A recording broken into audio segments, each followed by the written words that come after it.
Kryeministri Edi Rama ka paralajmëruar se kushdo që bën punë jo të ndershme të shkojë atje ku e ka vendin, duke ritheksuar se Partia Socialiste do të vijojë të mbështesë pa kushte punën e SPAK. Rama ju referua Sali Berishës në lidhje me deklaratën e tij se do ta shkrijë SPAK nëse vjen në pushtet, duke thënë se kjo nuk do të ndodhë dhe se garant është Partia Socialiste.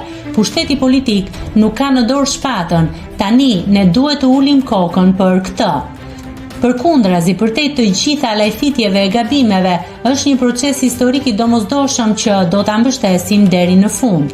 Ata që nuk do të kenë kur gjë në dorë, SPAK-un e shohin si të vetmen shpresë aleat për të bërë opozit.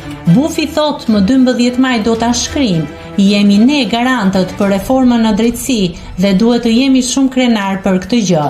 Kush devion nga rruga për qëllimin e përbashkët dhe përdor fuqinë që i jep populli përmes Partisë Socialiste për të bërë punë jo të ndershme pas shpinës son, të shkojë atje ku e ka vendin, tha Rama.